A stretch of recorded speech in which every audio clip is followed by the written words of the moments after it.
Hello guys. Nobody asked me to do this, but maybe it will be useful for you.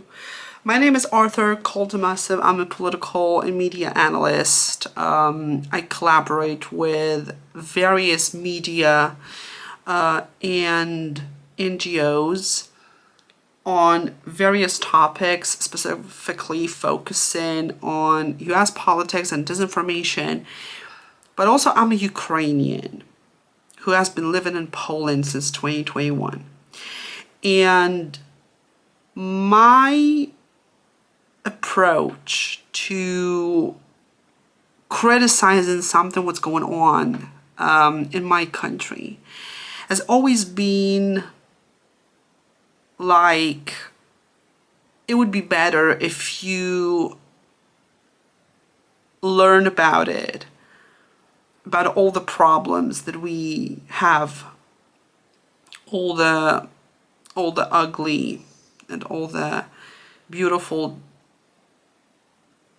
reality of the Russian aggression against Ukraine from a Ukrainian rather than from some Russian mouthpieces.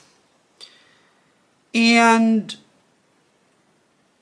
the thing that is happening in Ukraine right now is definitely raising some eyebrows,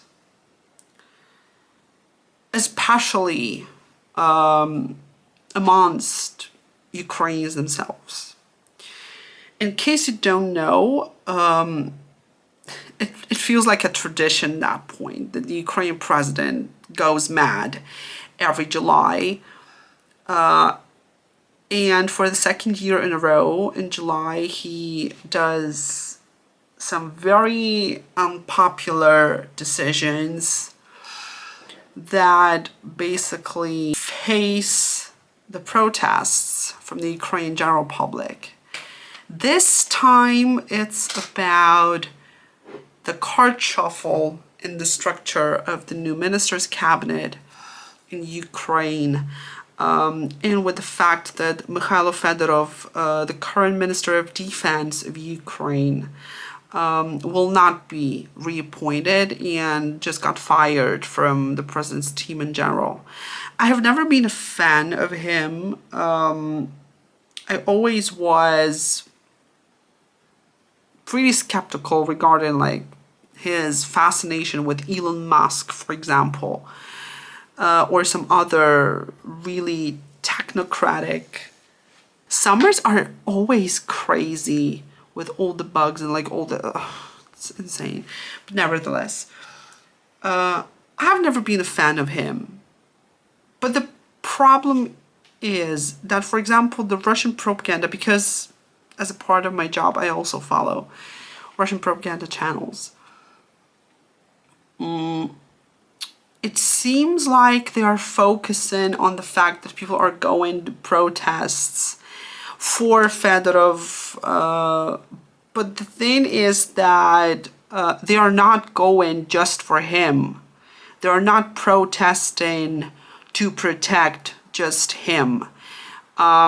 It's a protest against the crisis of incompetence that we have in the Ukrainian politics and Ukrainian diplomacy since at least 2022.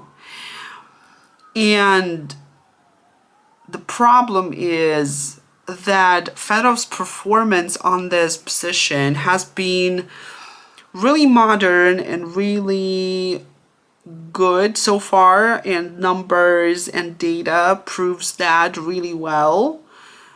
At the same time, he really wanted to turn the focus off the war itself from the draft to basically the drone technology involvement in that sort of stuff, which helps save more people, most probably. But Mr. President Zelensky has decided that, nah, and instead supported a guy who has been a very controversial personality, who has been leading basically the armed forces and has been famous. Oh my God, like the exposure is changing all the time, but has been famous basically for putting too much of the human resources into the battlefield, and not being super careful about the soldiers and human personnel in this whole thing. So basically, president has made his choice, and it has been the spark that caused the fire. Basically, people are protesting now.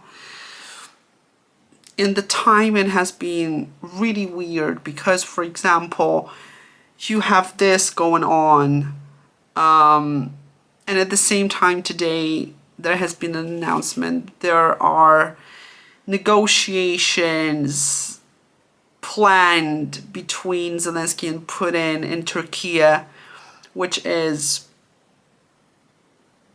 super strange. But it's a cry of all Ukrainians against the incompetence, because in recent years, I have been working extensively on various projects and various ordeals that are related to diplomacy, politics, and etc.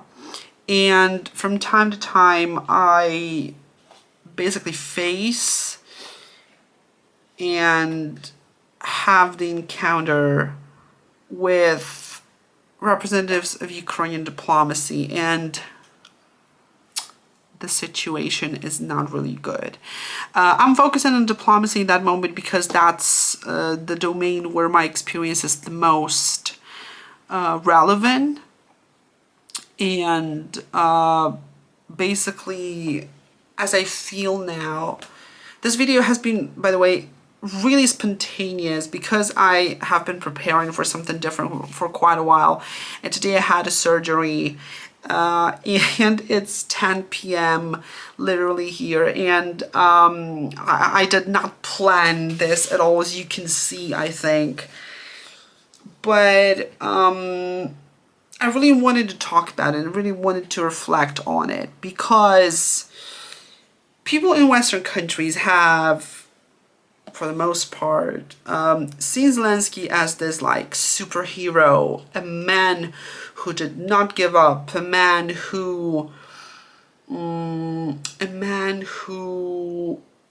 did not let his country down in the darkest hour. But the problem is that his decisions are so insane and so unprofessional, and young people are tired of it. And I fully support those who are protesting these days. I wish it could be there, but it's not physically possible at that moment, unfortunately. But I hope they will get what they want, and I hope that this will be a wake-up call for President Zelensky, because he is the centerpiece of like this whole operation and the political system of the country, despite the fact that officially Ukraine is a parliamentary presidential republic. But unfortunately, the Ukrainian parliament has been a complete puppet of Zelensky at that point. Nevertheless, I hope that this situation will make Ukraine stronger. And I don't want to hear any excuses regarding no protests during the war, we should stay silent, we should unite, and etc. No. Total defense and social resilience is built through democracy, and people don't have to take BS just because it's the wartime. In fact, these protests show why Ukraine is still standing so far. And I hope that they will not be discouraged and that things will change, but I doubt that, because there's one root cause to the problem, and it's Mr. Zelensky, and that's it. Just a small reflection on all of that. And by the way, many more videos are coming. I'm experimenting a little. I'm trying to launch videos in 3 languages at the same time to see which ones work the best. We'll see. If you want to see something more, leave a like, subscribe to the channel, drop a comment so the algorithm can push that into the feeds. And what a time to be alive, definitely. Let's talk about many different things. Let's talk about these times. There's a lot to discuss.